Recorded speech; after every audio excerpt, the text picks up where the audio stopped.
조갑제 TV 시청자 여러분 안녕하십니까. 2024년 12월 1일 새벽 7시입니다.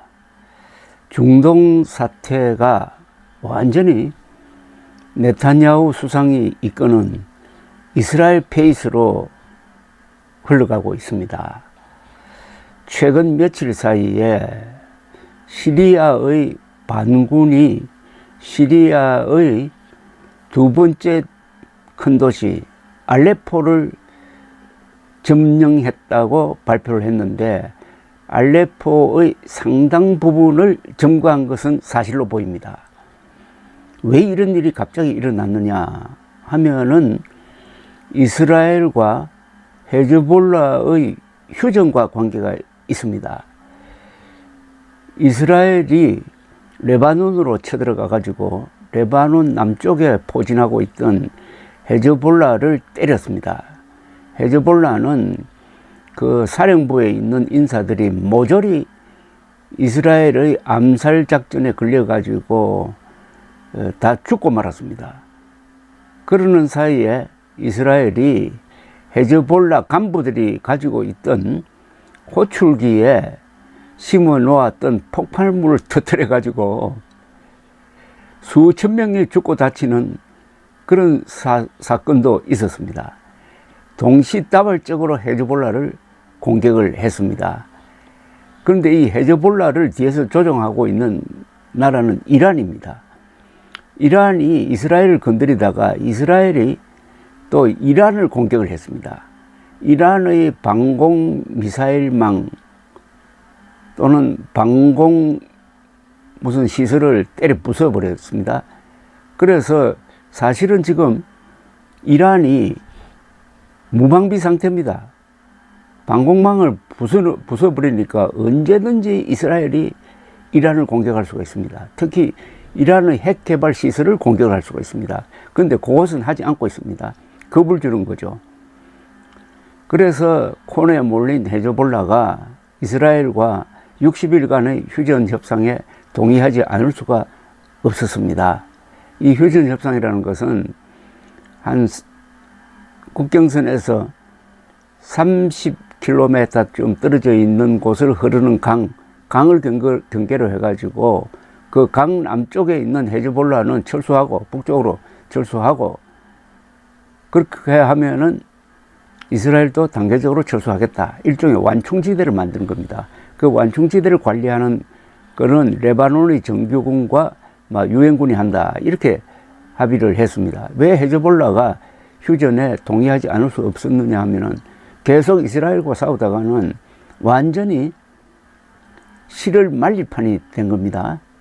자, 헤즈볼라는 이란의 도움을 받아가지고 그동안 시리아의 아사드 정권을 편을 들었습니다. 그런데 그 헤즈볼라가 힘이 약해지고 이란도 힘이 약해지는 틈을 타가지고 코나로 몰렸던 시리아 반군이 알레포를 친 겁니다. 그런데 이 시리아 정부군을 돕기 위해서 와 있는 러시아 공군이 있습니다. 러시아 공군이 지금 참전을 하기는 했는데 러시아 또한 지금 우크라이나에 발이 묶여 있습니다.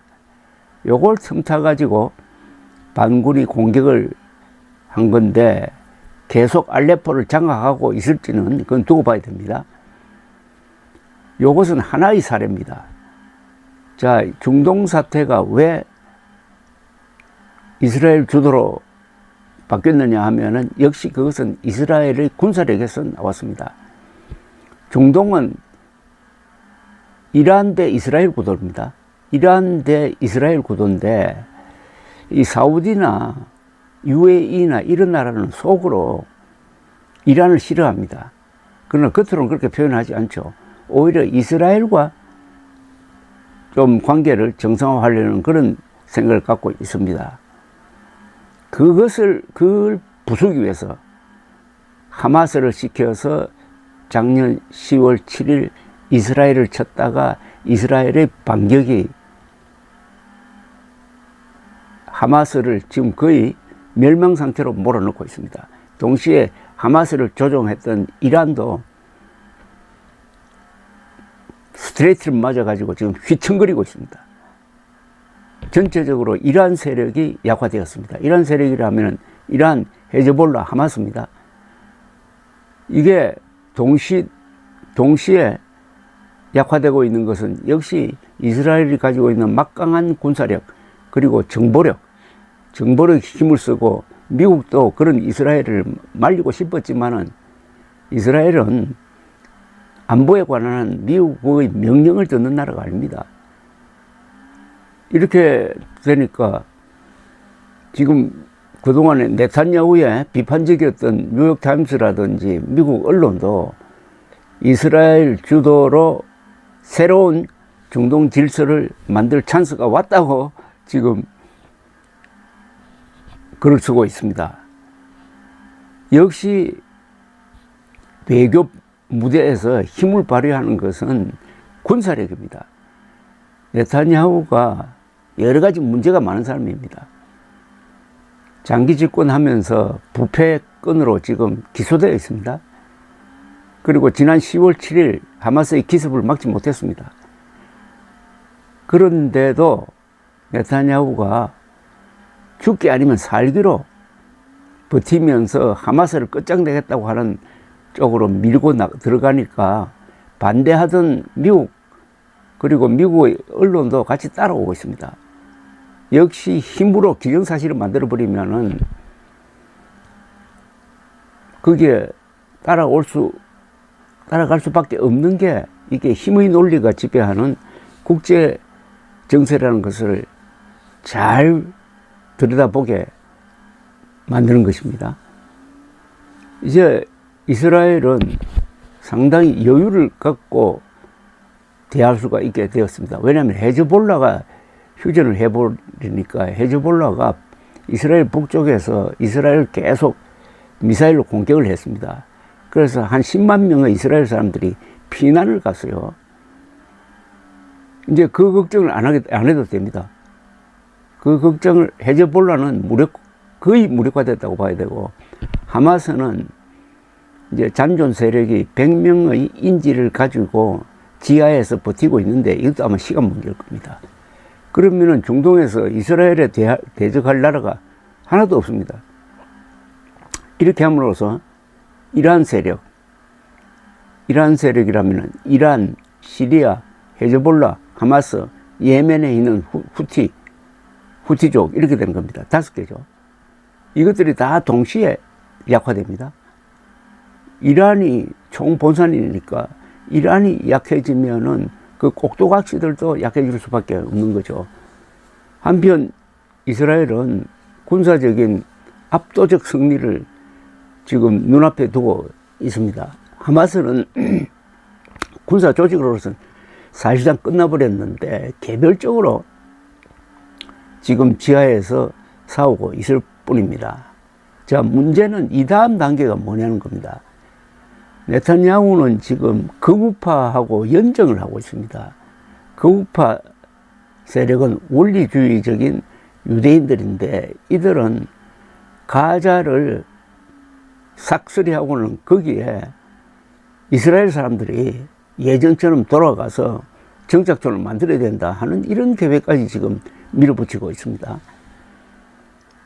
원래 30년 전으로 거슬러 올라가면은 라빈 수상이 있을 때 아라파트 팔레스타인 해방기구 의장과 합의를 해가지고 팔레스타인 지역이라 하면은 요단강 서안을 말합니다. 웨스트 뱅크라고 그러는데 거기 팔레스타인 사람들이 많이 살고 있습니다.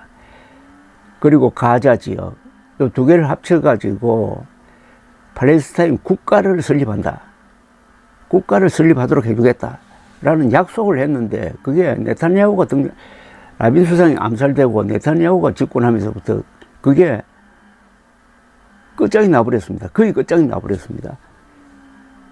그런 사이에 10월 7일 하마스의 공격으로부터 시작된 이 새로운 전쟁 속에서 네타냐후가 정치적으로 무너져 버렸으면은 투 스테이트 팔리시, 두 개의 국가를 만들어 가지고 팔레스타인 문제를 해결한다는 이 라빈의 구상이 다시 살아날 뻔했는데 네타냐후가 성공적으로 지금 상황을 이끌어 가고 있으므로 투 스테이트의 해결 방법도 앞으로 당분간 먹혀들지 않을 것으로 보입니다.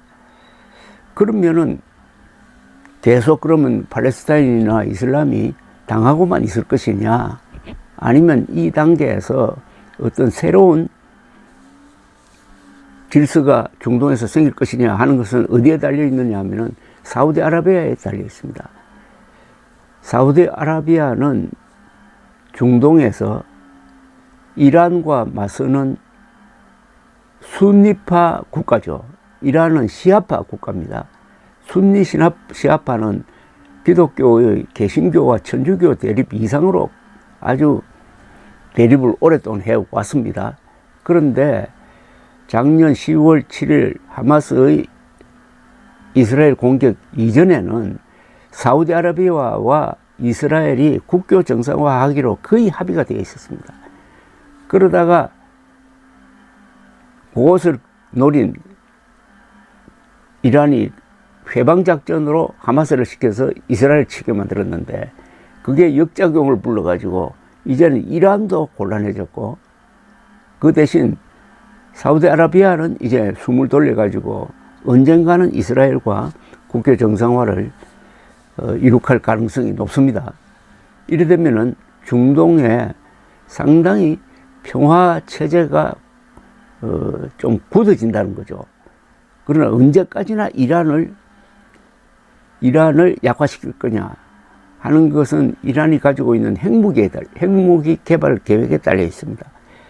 핵무기 개발 계획이 너무나 진척돼 가지고 이걸 폭격으로는 없앨 수 없다.